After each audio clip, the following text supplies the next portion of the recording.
Hello, this is Ken Ferry with this week's Boots in the Field report. As time ticks on, we're moving closer and closer to harvest. As I look around, you can see around here at the office anyway, the 2.6, 2.7 beans are in a pretty good turn. I'm getting reports coming in from guys checking moistures from as high as, on corn, from as high as 42% down around 31%. Milk lines for most fields are at or below the 50% milk line. So basically, it looks like we're going to have a lot of corn that's going to black layer in the next 5 to 10 days. Maybe earlier in the dry areas, as some of that corn that isn't yet is being pushed along. Last couple of weeks, we have been seeing the scorching of the field edges in those dry areas.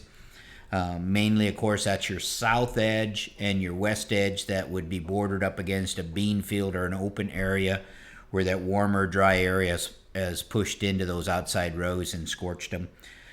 Similar to what we see on typical dry years. Those plants have went ahead and died early, and the ears are flipped down. And standability will be challenged there as well as we continue to go on.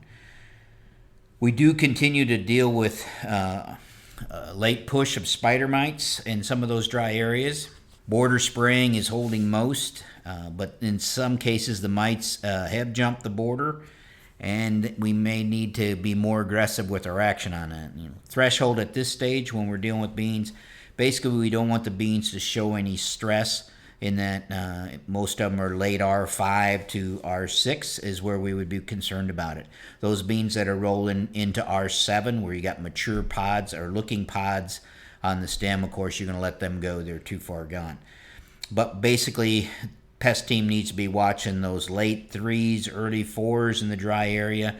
These late rains that we've been receiving here the last 4 or 5 days, they aren't going to be much help for the corn. Up in there, it's probably too far gone, but the beans are still adding yield.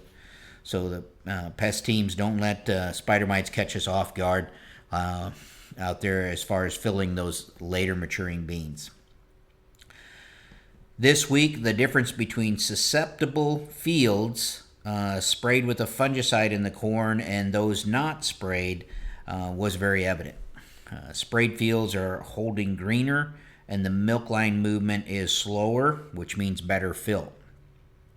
Those susceptible fields that are coming down hard and haven't been sprayed, they're dying fast. You can see them visually from the road, from the air now, and the milk line is moving faster, meaning that we're going to have a little bit lighter test weight in those fields. Another thing that is pretty evident as I'm walking through the unsprayed fields is the presence of stalk diseases. So I'm seeing more top kill and stalk rots, especially the diplodia stalk rots that are actually killing the plants. A lot of the top kill did come in at the second ear as it aborted, but it's killed the top of the plant and definitely has slowed the fill down. Some of the fields that we were in this week that weren't sprayed, we saw as high as 10% or more dead plants. And those dead plants are dead plants among greener plants out there with the ear hanging down usually. But that 10% would not pass the push test. So if I stood up next to it and give it a stroke, it would break over and tip over. So a situation where as we walk through there, and we're also seeing some of those fields where the brown spot that has girdled the nodes that we talked about earlier in podcast, as we push on some of those stalks now, they will snap off completely right at that node. So next week, the pest team needs to switch from scouting pest to actually scouting for harvestability. So we need to go through these fields, and we need to have a A, B, C rating is typically what I use. The A's are those fields that need to come out first. So due to stalk quality or ear shank conditions, those fields are going to get in trouble first, and they're first on the list for the harvest team to go after.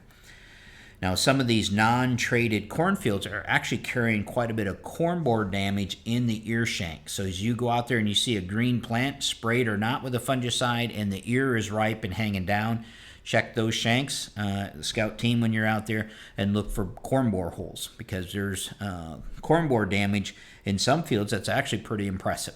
which means that shank could fall apart on us and that ear could drop before we get there. So when we see corn borer damage, again, we move it up in the lineup just like we would with stock quality issues. We can't do anything about the corn borer right now, as far as you're not going to do any treatment, just like you wouldn't do any treatment for an earworm at this stage. But you do want to harvest those fields before those ears hit the ground and we lose that bushel, and we turn around and have to kill it next year. I want the pest team to reevaluate this harvest schedule on a weekly basis.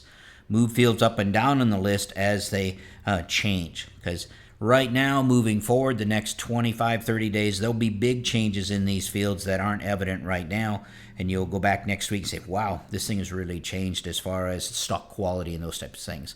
Once this plant dies, 10 days is a long time when we're talking about stock quality, meaning the Diplodocus stalk rot can trash a plant in that time. The yield checks this week have been running in corn between 210, 260 bushel range. Some areas, I believe, will be better than last year based on kernel counts and the good stands that we're running into. Other areas will be toe-to-toe with last year. Unfortunately, though, some areas are going to be pretty disappointing, especially to the north. The question is, what do we divide by? What are these kernels going to come out to? We know that's all about fill and the fill conditions that we see at the end of the season. And the amount of cloud cover that we've been dealing with last actually 2 weeks, maybe 3 weeks, isn't been the best compared to last year. Last year, low stand counts still equated to big yields due to one thing, and that was a tremendous fill period that we got to finish up. This year, the fill isn't going ideal, but with the higher kernel counts and the stronger stands, I think they can make up that difference. So I do anticipate this crop to be a fairly large crop when we're talking about corns. The beans, they continue to move along. More and more lodging is occurring on every week. We can see the lodgings is having an effect on fill. So as we look at some of these beans that have lodged, we are seeing some filling issues on some of the pods. So that's going to be pulling us back a little bit. But with the beans lodging, it is it's easier to see the white mold. So we're seeing more white mold visibility even from the road. You see those dead plants standing out in among the lodged beans that you couldn't see before. Some of the fields now are showing sudden death from the road. So for the pest team, when you're out there watching these fields as they start to turn, if a field turns early and doesn't turn uniformly, it probably better get out there and give it one last check for sudden death. So go ahead and split those stems and take a look at what's going on down there at the taproot. I'm not a fan of tall beans, sure not a fan of lodged tall beans. So this will be a time-consuming bean harvest. With that said, I have not seen this kind of pod set on 5-foot tall beans ever. If this bean crop continues as it looks, it could be one for the record books. As we think about harvest, many acres ready at the same time, big if not record yields, one has to think about our capacity to move this crop. It may be the time to have a chat with your elevator managers and get their take on how this harvest is going to go down. Can they handle the volume that's coming their way all at once? What does a record bean crop mean to an elevator, especially when nobody wants our beans?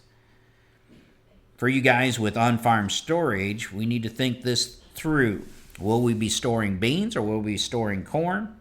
And for sure, don't fill your storage first and then get in line at the elevator and have to wait out the rest of the harvest. Save that storage for the days when the elevator does shut you down so you can keep running and go to fill your own storage.